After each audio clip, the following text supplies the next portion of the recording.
Welcome back to Neil Oliver Live. Now, the long-expected Russian spring offensive in Ukraine is underway, NATO reported last week. The eastern city of Bakhmut, among others in the east, has been under attack, and observers warn the Russian effort will be widely spread with multiple targets. On the 8th of February, Ukrainian President Zelensky spoke in Westminster Hall and asked for British fighter jets for his pilots. Prime Minister Rishi Sunak and Labour leader Keir Starmer had earlier spoken in the Commons about their commitment to supporting Ukraine until victory is achieved. Just what are the prospects for the Ukraine in the days, weeks and months ahead? To consider that question is my next guest, retired US Colonel Douglas McGregor, a decorated combat veteran and former advisor to the Secretary of Defence in the Trump administration. Good evening, Colonel. Thanks for joining me. Sure. First of all, Colonel, what is your assessment of the war in Ukraine at this time? Right now, you have in and around Ukraine roughly 700,000 Russian troops. The major body of these troops are located down in southern Ukraine and in western Russia. Most of these troops are new in the sense that they're mobilized or recruited, but they are all commanded by experienced combat veterans. In front of them right now are highly elite light infantry formations backed by massive strike assets, clearing the remaining areas through which these massive forces will shortly pass. It's almost finished, not quite. Bakhmut, which has been under attack for months and has literally bled the Ukrainian army white, is close to being annihilated. But other than that, most of these forces are ready to go. It's simply a question of when the general staff in Moscow gives the green light.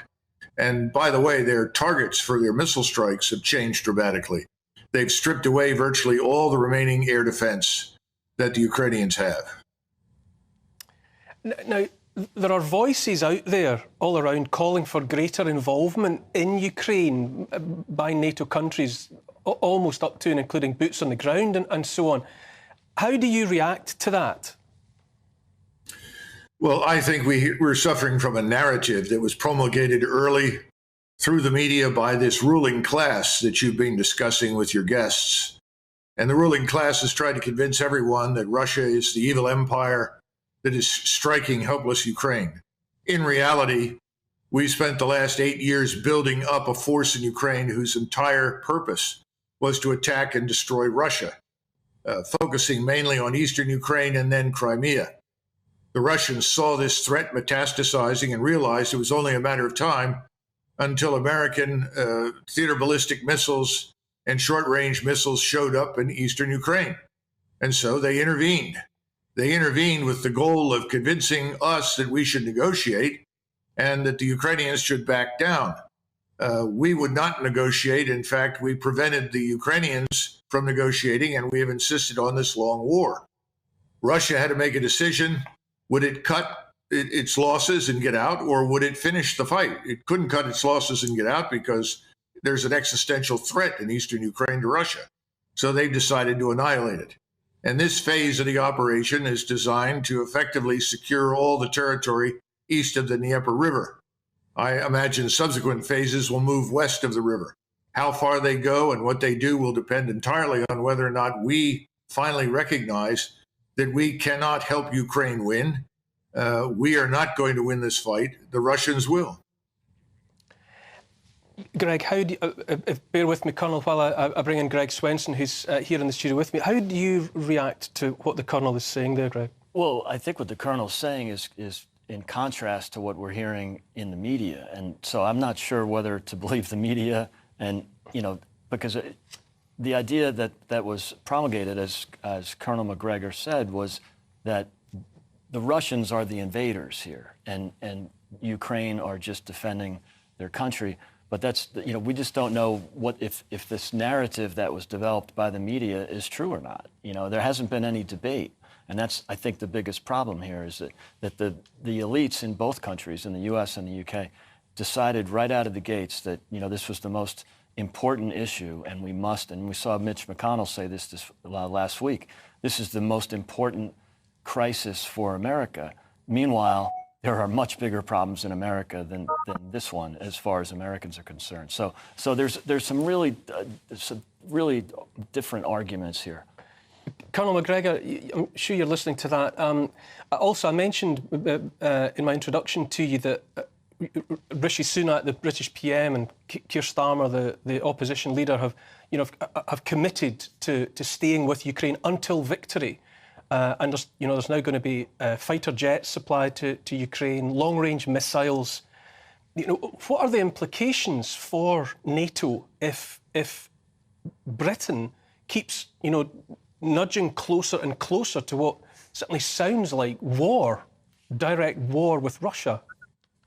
Well, the English-speaking countries have fully embraced this false narrative about Russia and Ukraine. They staged the coup and installed a government in Kiev, which was, from its inception, fundamentally hostile and anti-Russian. The war that we're now witnessing was cultivated over many years, not just over the last 8. Certainly the deaths of 14,000 people in eastern Ukraine as a result of Ukrainian aggression against the Russians in their own country was part of it. But this has been a long-term process that has now put the Russians in the position of fighting an existential threat. For Russia, Ukraine's membership in NATO means that it becomes a permanent platform for attack against Russia. They will not tolerate that. They have no choice but to fight this to the finish. Most Europeans, I think, are completely disinterested in fighting this war. I'd be surprised if most people in Britain necessarily want conscription to be announced and tens of thousands or even hundreds of thousands of British troops to be sent to the continent to fight the Russians. I think the Russians will fight this to the bitter end, right up to the Polish border. And if we continue to fight from Poland, then Poland will become part of the war. This is a catastrophe for NATO. NATO is not going to survive this experience. It will crumble. That's already happening behind the scenes. And Germany, of course, sits at the center of all of this. And the Germans have absolutely no interest in a war with Russia any more than most of the rest of Europeans do. Molly Kingsley, listening to the Colonel there, do you feel that there's a whole massive part of this long and complicated story that we simply haven't been invited to know about, far less to discuss? Yeah, absolutely. I mean, it's been, I think, very conveniently painted as a simple black and white issue that actually it's become very difficult to argue against. Zelensky good, this hero, Putin terrible war criminal. Obviously, we're doing this, let's not debate it, let's not talk about it. And I say convenient because it is convenient for our leaders, because it means that they can blame this war for so many of our domestic ills that in fact had nothing to do with the war. So, if you look in absolute terms at the money spent on lockdown, which has crippled our country, destroyed our public services, and which we are nowhere near, reclaiming that ground than we were a year ago or a year and a half ago. But, yet it's the war in Ukraine, and that just doesn't add up, actually, if you look at the sums of money. But it's painting it in black and white allows this cloak of, obviously it's the right thing to do, it can't be argued against, and it's closing down the debate on it. And there needs to be debate because it's playing roulette with all our futures. Colonel McGregor, do you think we are? Do you think Europe is? Are we moving closer to, I hate to say it, but a World War III type scenario? Are we walking without the proper debate and involvement of the populations upon whom all this would impact, being informed and being invited to have an opinion? Well, there's been no debate in your country or in mine because the ruling elite controls everything. They control finance, they control the media, and they control the government. So there has been no debate. People are being presented with this false narrative and told, well, we have to go do this because Russia presents a great threat. The truth is that there was no threat from Russia whatsoever. And these people never bothered to point out that the Russians initially went in with very few forces in a very restrained manner. And this led people to conclude that the Russians were weak and incompetent, which, of course, was wrong. But they can't have it both ways. If Russia is weak and incompetent, it's no threat.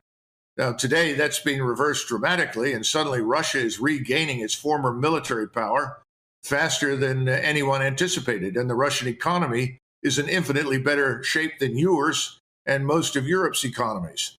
So I think we're headed to something. I don't think it's World War III. I think we're going to watch, ultimately, as Europeans remove this ruling class from power across Europe and hopefully at some point in your country. And I think we'll see something similar here, because the interests of the people are simply not represented. Colonel Douglas McGregor, retired. It's such an important conversation. I wish we had longer to spend on it, but thank you so much for your time this evening and bringing to bear your experience and your insight.